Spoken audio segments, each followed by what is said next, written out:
The 1960s was a decade that shook the world to its very core, and nowhere was this seismic shift more apparent than on the silver screen. It was a 10-year span defined by a profound and irreversible transformation in Hollywood, marking the slow, often painful transition from the polished, controlled environments of the old studio system to the gritty, experimental, and uninhibited era of New Hollywood. As the rigid boundaries of the Hays Code began to crumble, a new generation of filmmakers emerged, some working within the system and others defiantly outside of it, to produce an incredible array of B-movies, independent features, and television episodes that have since earned dedicated cult followings. These films are cherished today not just for their entertainment value, but for their unique charm, daring themes, and the early, hungry appearances by future superstars before they became household names. So, dim the lights, silence your phone, and settle in as we take an extensive journey through the hidden corners and neon-lit alleys of 1960s cinema. Number 1. The Magic Sword, 1962. The Magic Sword is a colorful and imaginative fantasy adventure that serves as a testament to the era of mid-century practical effects. Directed by the master of oversized spectacles and forced perspective, Bertrand Gordon, the film is a vibrant retelling of the legend of St. George and the Dragon, but with a uniquely 1960s flair for the theatrical. The movie stars the legendary Basil Rathbone, who brings a chilling Shakespearean weight to the role of the wicked sorcerer Lodak. Opposite him is Gary Lockwood, playing the heroic and determined George, a young man raised by a benevolent sorceress who embarks on a perilous quest to save a beautiful princess from the clutches of a terrifying fire-breathing dragon. What makes The Magic Sword a true cult classic is its structure. It plays out like a high-stakes gauntlet. Along his journey, George must overcome 7 deadly curses, each more imaginative than the last. To survive, he utilizes a set of magical items, including a suit of invincible armor and a sword of incredible power, and is aided by a band of resurrected knights from across history. The film is celebrated for its inventive use of miniatures, matte paintings, and early blue screen technology. While it was produced on a modest budget compared to the major epics of the time, the sheer creativity on display is infectious. It stands out as a prime example of the creative ambition found in 1960s independent fantasy filmmaking, often remembered fondly as a staple of Saturday afternoon television matinees. It captures a sense of wonder that relies on the viewer's imagination as much as the director's lens. Number 2. Wild Guitar, 1962. Wild Guitar is a fascinating entry in the niche subgenre of rock and roll exploitation cinema, a film that feels like a time capsule of the burgeoning Hollywood music scene. It stars the inimitable Arch Hall Jr., an actor and musician whose unique screen presence and pompadoured hair made him a fixture of early 60s cult cinema. In this story, he plays Bud Eagle, a naive, wide-eyed young man who rides into Hollywood on a motorcycle with nothing but a battered guitar strapped to his back and a dream of becoming a recording star. Bud quickly finds the success he craves, but the movie takes a cynical turn as he is exploited by a predatory record executive who views talent as nothing more than a commodity to be drained for profit. Directed by Ray Dennis Steckler, a man known for his eccentric and highly personal approach to filmmaking, Wild Guitar is more than just a musical. It is a satirical and often campy critique of the industry's dark side. The film is punctuated by several musical numbers performed by Hall Jr. himself, showcasing the surf rock and rockabilly sounds that were dominating the airwaves at the time. It is often noted for its raw, low-budget aesthetic, which gives it a sense of authenticity that more polished studio musicals lacked. Because it was a family-run production produced by Arch Hall Sr., it possesses a quirky, intimate quality that has endeared it to generations of psychotronic film fans. It offers a fascinating look at the independent rock and roll cinema of the era, capturing the collision between youthful idealism and corporate greed. Number 3. The Yesterday Machine, 1965. The Yesterday Machine is a prime example of the weird science cinema that flourished in the mid-60s, a film that blends historical trauma with high-concept science fiction. The plot revolves around a brilliant but dangerously obsessed scientist who has successfully invented a time machine. However, his motives are far from benevolent. He is a man still living in the shadow of the Second World War, and he intends to use his invention to travel back in time and provide the Nazi regime with the technology needed to alter the outcome of the war. The tension builds when a group of young people accidentally stumbles upon his hidden, high-tech laboratory, finding themselves trapped in a terrifying struggle that spans across different points in history. The film is a quintessential piece of psychotronic cinema, a term coined to describe low-budget films that lean into outlandish premises and imaginative storytelling. Despite its modest resources, the Yesterday Machine manages to create a genuine sense of unease through its stark, often claustrophobic set design and its focus on the moral horrors of scientific obsession. Fans of the genre appreciate the film for its earnest execution and the way it reflects the lingering anxieties of the post-war era. It serves as a unique relic of mid-century sci-fi paranoia, exploring the what-if scenarios that haunted the collective consciousness of the 1960s. For those who love discovering films that prioritize big, bold ideas over massive budgets, this is a must-see journey through the fractured timeline. Number 4, Blood on the Land, 1960. Blood on the Land is a standout episode of the iconic and long-running series Bonanza, representing the absolute pinnacle of 1960s Western storytelling. While technically part of a television show, many episodes of Bonanza were filmed with the scope and production value of a feature film, and this installment is no exception. The story follows the Cartwright family, Ben, Adam, Hoss, and Little Joe, as they face one of their most dangerous territorial disputes yet. They find themselves at odds with a ruthless and uncompromising sheepman named Jeb Drummond. Drummond is determined to drive his massive flock of sheep directly across the Ponderosa ranch, a move that threatens the cattle in the land that the Cartwrights have fought so hard to protect. Directed by the experienced Felix E. Feist, the episode eschews simple action in favor of a deep, psychological standoff. It explores the historical and often violent conflict between cattle ranchers and sheepmen, a theme that resonates throughout the history of the American frontier. The performance by Everett Sloane as the antagonist is particularly chilling, providing a perfect foil to Lorne Greene's steadfast Ben Cartwright. The narrative poses difficult questions about the nature of property, the limits of the law, and the heavy price of maintaining peace in a lawless land. It remains highly regarded by television historians and Western fans alike for its ability to deliver cinematic tension and moral complexity on a weekly basis, proving that the small screen was capable of big screen drama. Number 5. The Stranger, 1960.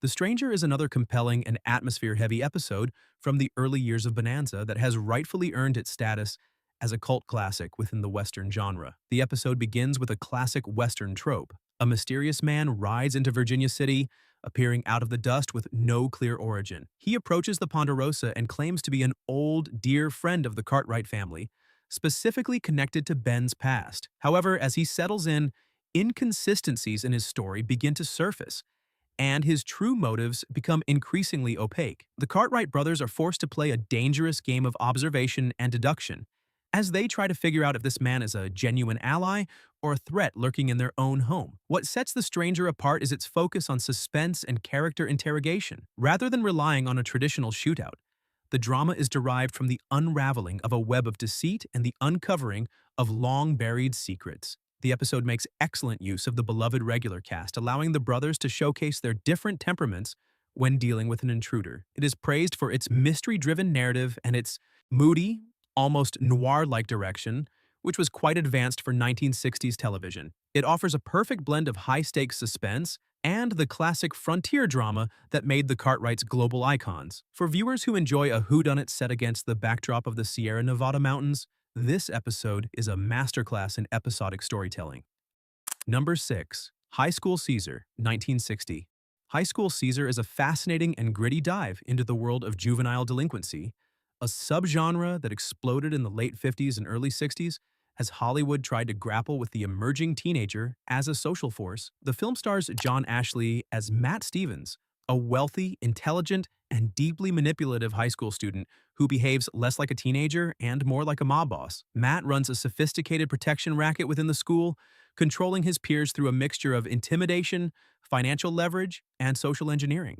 He is the Caesar of his small-town empire, but as his arrogance grows, he begins to overreach, leading to a breakdown in his control and a violent confrontation with the people he once dominated. The movie is a classic of the teens gone wild exploitation genre, but it possesses a layer of psychological depth that many of its contemporaries lacked. It explores themes of power, corruption, and the isolation that comes with being a predator. Cult film enthusiasts admire the movie for its stark, black-and-white cinematography and its surprisingly cynical portrayal of American youth culture during a period of transition. Unlike many films of the time that ended with a tidy moral lesson, High School Caesar feels raw and unapologetic. It captures the restless, often dark energy of a generation that was beginning to reject the sanitized version of adulthood presented to them by their parents. It remains an essential watch for anyone interested in the history of independent cinema and the evolution of the high school movie. Number 7. Escape to Ponderosa, 1960. Escape to Ponderosa is an episode of Bonanza that stands as a powerful testament to the show's moral compass and its willingness to tackle difficult, often controversial subject matter. The narrative begins when a group of soldiers, weary of the brutality of war and the rigidity of military life, decide to desert their post. They seek refuge in the one place they believe they can find a fair hearing, the Ponderosa Ranch. The Cartwrights are suddenly thrust into a precarious position, caught between their inherent desire to help those in need and the legal and military pressure to turn the deserters over to the authorities. The story becomes a tense meditation on the meaning of loyalty, the ethics of desertion, and the difficulty of escaping one's past in a world that demands a side be taken. The episode is frequently cited by viewers and critics as one of the most emotional and thought-provoking entries in the entire series. It benefits from the exceptional chemistry of the lead actors, particularly Lorne Greene and Dan Blocker, whose performances bring a sense of gravity and empathy to the situation. Rather than a simple action story, Escape to Ponderosa is a character study that examines the gray areas of the law and the human cost of rigid institutional rules. It is a fantastic example of how 1960s Western television used the frontier setting as a laboratory to explore timeless human dilemmas, making it as relevant today as it was when it first aired. Number 8. The Wild Ride, 1960. The Wild Ride is a cult classic that holds a special place in Hollywood history, primarily because it features a very young Jack Nicholson in one of his first starring roles, long before he became an Oscar-winning legend. Nicholson plays Johnny Varon, a rebellious, fast-talking, and ultimately nihilistic hot rod racer who lives for the thrill of the chase and the roar of an engine. Johnny is the leader of a gang of aimless, troubled youths who spend their nights racing through the streets and pushing the boundaries of the law. His reckless lifestyle and refusal to conform eventually lead to a series of dangerous choices that put him on a collision course with both the authorities and his own sense of morality. The film is a fascinating raw look at the tail end of the Beat generation and the emerging frustration of the early 60s youth. Produced on a shoestring budget, it possesses an unpolished energy that perfectly matches the restless nature of its characters. While the hot rod racing provides the kinetic thrills, the real draw for modern audiences is seeing the early sparks of Nicholson's iconic screen persona, that mixture of danger, charisma, and unpredictable intensity. The Wild Ride is considered historically significant as a window into the independent exploitation market of the early 60s, a world that nurtured many of the directors and actors who would go on to redefine American cinema in the decades to follow. Number 9. Shellshock, 1964. Shellshock is a somber and deeply affecting psychological war drama that stands apart from the typical combat and heroics films of the era. Set during the height of World War II, the story focuses on the internal struggle of a soldier who has been pushed past his breaking point by the horrors of the front lines. Having witnessed the unthinkable, he suffers from what was then called shell shock, and what we now recognize as post-traumatic stress disorder. The film follows his arduous journey as he tries to maintain his sanity and reintegrate into his unit while haunted by flashbacks and an overwhelming sense of dread. This movie is notable for its serious and relatively realistic portrayal of psychological trauma at a time when Hollywood often preferred to depict soldiers as invincible figures of courage. It takes an understated, character-driven approach, using the backdrop of the war to highlight the fragility of the human mind. The film has gained significant appreciation over the years as a thoughtful piece of mid-60s filmmaking that was ahead of its time in addressing the mental and emotional toll of service. It eschews the typical spectacle of war movies to focus on the quiet, internal battles fought by those who come home changed by what they've seen. For viewers looking for a war film with substance and a powerful message about the human condition, Shellshock is an essential and moving experience. Number 10. The Beatniks, 1960. The Beatniks is an entertaining B-movie that serves as a perfect time capsule of how mainstream Hollywood and independent exploitation filmmakers viewed the counterculture of the late 50s and early 60s. The film centers on the leader of a small-time gang of hoodlums who, despite his criminal leanings, possesses a genuine talent for singing. He is discovered by a big-city talent scout who sees him as a potential goldmine. But his transition to stardom is constantly sabotaged by his own criminal past and his misguided loyalty to his delinquent friends. It is a story of a man caught between the lure of the square world and the dangerous freedom of his gang life roots. Directed by Paul Frees, a man who was perhaps more famous as a voice actor for Disney and Rankin/Bass, the movie is a favorite for fans of cult cinema who enjoy kitschy, period-specific films. The portrayal of Beatniks in the film is delightfully exaggerated, featuring stereotypical slang and a somewhat confused understanding of the actual movement. However, this lack of authenticity is exactly what gives the film its charm. It captures the pop culture anxieties of a society that was terrified of its youth and fascinated by their perceived lawlessness. It is a quintessential piece of early 60s drive-in cinema, offering a mix of melodrama, musical numbers, and bad boy posturing that remains a joy to watch today. Number 11. Charade, 1963. Charade is a masterful blend of comedy, mystery, and romance that remains one of the most polished and entertaining films of the 1960s. Starring the incomparable Audrey Hepburn and the effortlessly charming Cary, the plot is a labyrinthine mystery set against the beautiful, rain-slicked streets of Paris. Hepburn plays Reggie Lampert, a woman who returns to the city to find her husband murdered and a massive fortune in stolen money completely missing. She is soon hounded by three ruthless men who believe she knows where the money is, and she is forced to rely on a mysterious stranger, played by Grant, whose true name and motives seem to change with every scene. Directed by Stanley Donen, Charade is often called the best Hitchcock film that Hitchcock never made because of its perfect balance of suspense and wit. The film is famous for its sharp, flirtatious dialogue, its iconic Henry Mancini score, and the undeniable chemistry between its two legendary leads. Due to a famous copyright error that occurred during its initial release, the film actually entered the public domain quite early, which is why this high-quality, big-budget masterpiece is available for free. It is a sophisticated, stylish, and thrilling ride that represents the absolute peak of 60s Hollywood glamour and suspense. If you haven't seen it yet, you are in for a cinematic treat of the highest order. Number 12. Anatomy of a Psycho, 1961. Anatomy of a Psycho is a tense, low-budget thriller that operates as a dark character study, exploring the psychological fallout of a capital crime on an innocent family. The story centers on the brother of a man who has just been executed for a murder he may or may not have committed. Traumatized by the execution and the social stigma that follows his family, the brother begins to lose his grip on reality. He becomes obsessed with seeking a violent revenge against the prosecutor, the witnesses, and the entire community he blames for his brother's death. The film is a stark look at the cycle of grief, hatred, and the way that trauma can warp a personality into something unrecognizable. The movie is noted for its moody, high-contrast cinematography and its claustrophobic atmosphere, which effectively heightens the sense of impending doom. It is an underrated gem for fans of early 60s crime dramas and psychological thrillers, as it avoids the typical whodunit structure to focus on the why of a mental breakdown. The film uses its limited budget to its advantage, creating a stark, unpolished feel that makes the protagonist's descent into madness feel all the more authentic. It is a compelling and unsettling look at the dark underbelly of the American dream, proving that some of the most effective thrillers of the 60s were produced far away from the major studio lots. Number 13. In the Year 2889, 1967.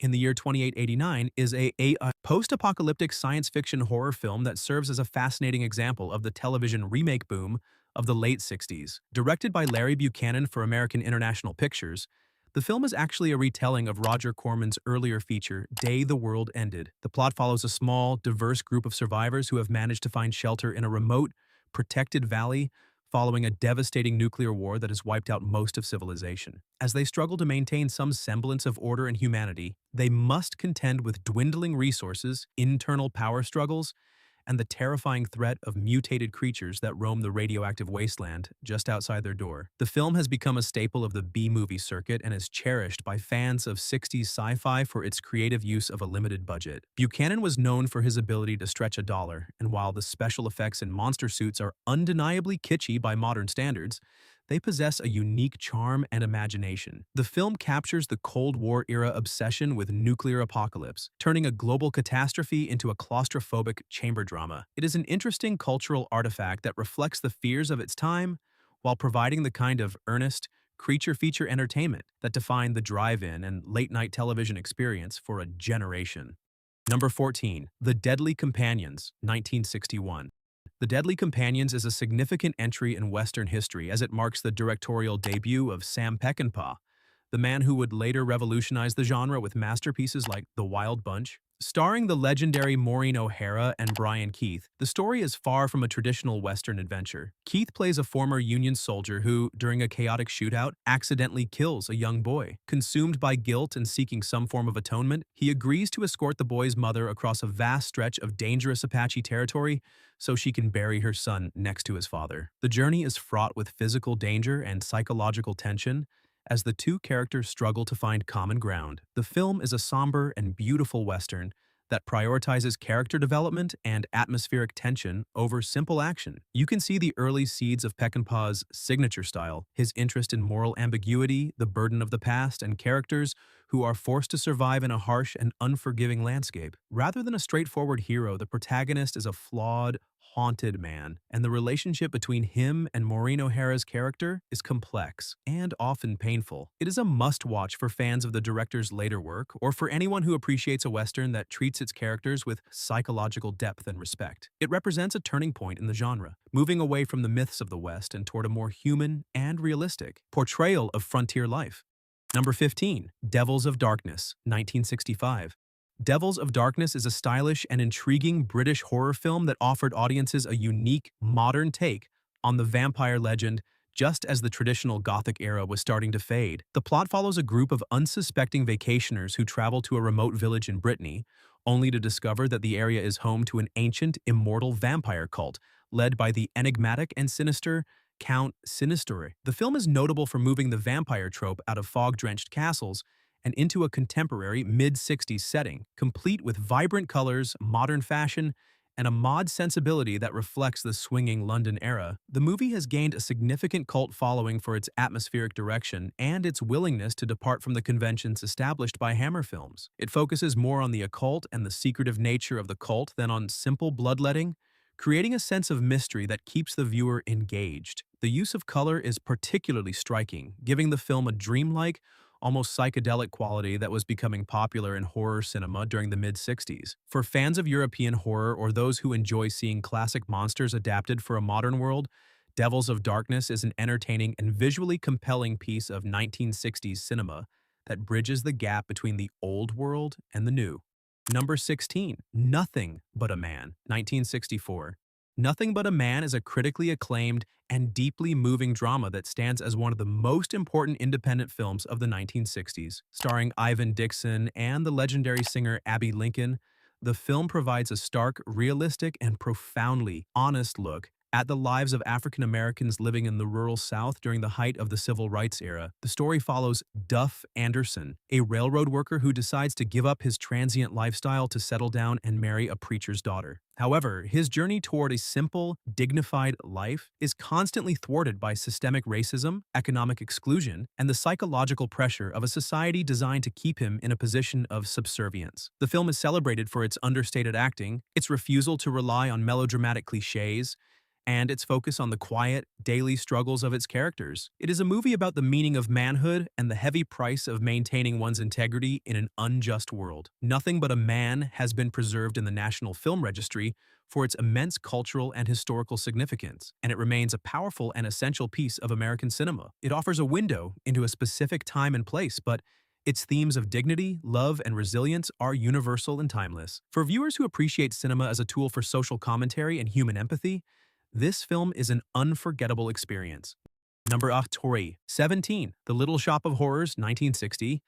The Little Shop of Horrors is perhaps the ultimate example of what can be achieved through sheer creativity and a guerrilla approach to filmmaking. Directed by the legendary king of the B-movies, Roger Corman, the film was famously shot on a microscopic budget using leftover sets from another production, and it was reportedly completed in just 2 days and a night. The story is a macabre dark comedy about Seymour Krelboyne, a socially awkward and clumsy flower shop assistant who discovers a mysterious talking plant. Seymour soon learns that the plant, which he names Audrey Jr., has a very specific and terrifying diet. It feeds exclusively on human blood and flesh. As the plant grows and begins to bring the shop fame and success, Seymour is forced into an increasingly desperate and murderous situation. The film is a masterpiece of dark humor, filled with quirky, eccentric characters and sharp satirical dialogue. It is also famous for featuring a very young Jack Nicholson in a brief but unforgettable role as a masochistic dental patient who enjoys the pain a little too much. The Little Shop of Horrors has become a massive global cult classic,